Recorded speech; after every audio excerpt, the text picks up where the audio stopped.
शीतल भक्त पनवा हो आई गई जवानी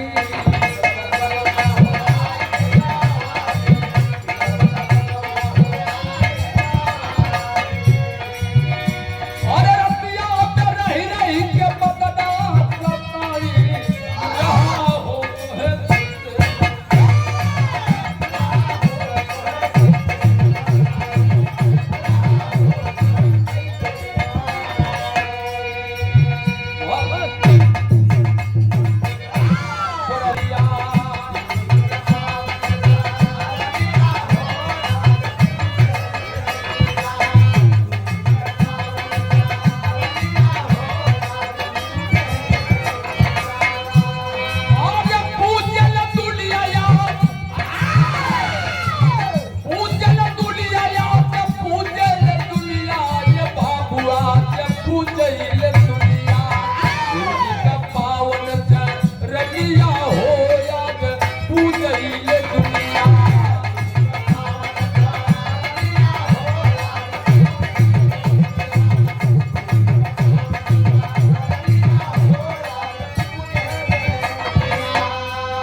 पहली लाइन हो अरे पाई बबूत भइली जग में जगबावा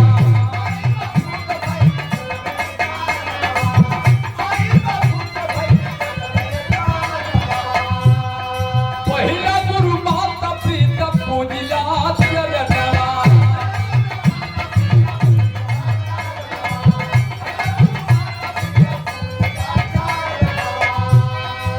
दुनिया में हर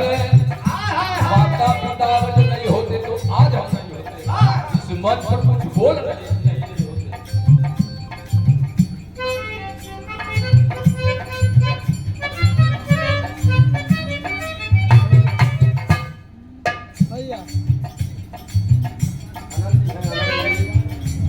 विरहा के पुरोधा हमारे गुरु जिनके दरवाजे पर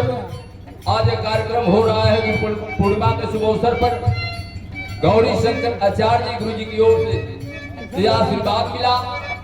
और हमारे परम मित्र सुख दुख के साथी हमारे हृदय विनोद कुमार आनंद जी आपकी ओर से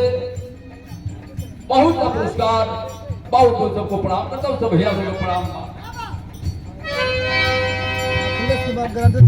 माई बबूत भइल जग में जगबावा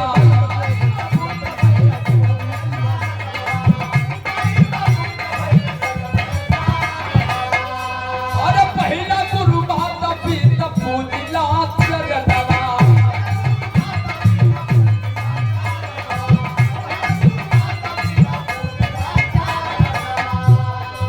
दुनिया में तिहर जिंदगनिया हो दुनिया में बिहल जिंदगनिया हो आज पूजइले दुनिया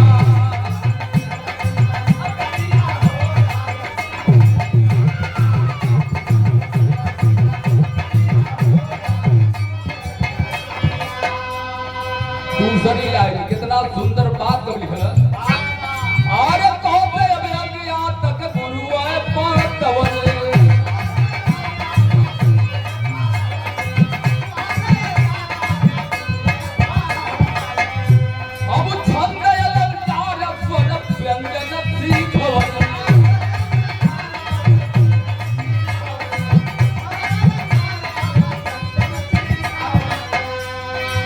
अंगुरीत सातो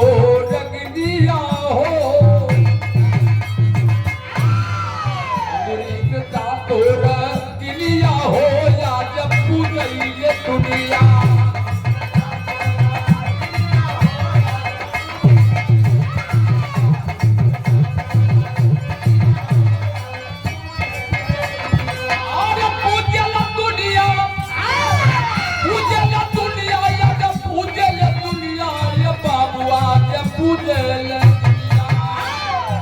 गुरु जी का पावन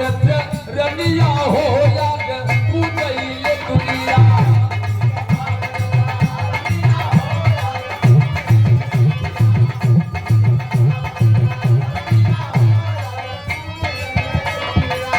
गुरु गुरु भजन का आखिरी लाइन।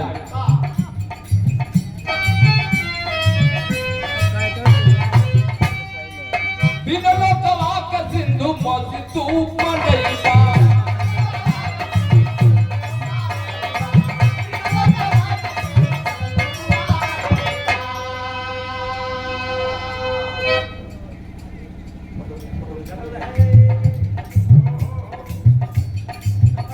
हमारे परम सम्मानित प्रवादनी गुरु जी के गौरी शंकर आचार्य जी के छोटे भाई हमारे बड़े भैया बब्बन लाल इंस्पेक्टर साहब, ये आपकी ओर से प्यार की पंखुड़ियों में गूंथा हुआ हार, बहुत सारे रुपए का पुरस्कार, और साथ में हमारे विभाग महोदय विद्यासागर दरोगा जी की ओर से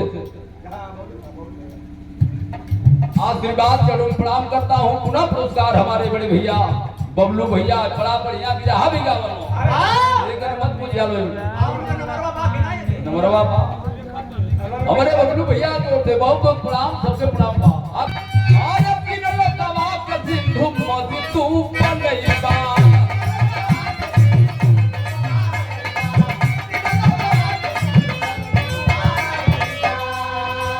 गुरु की करनिया के लिखना ही परिवार,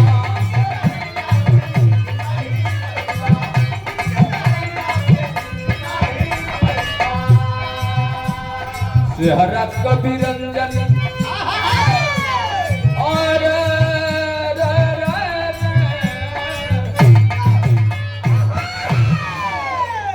सेहरा कवि रंजन, सेहरा कवि रंजन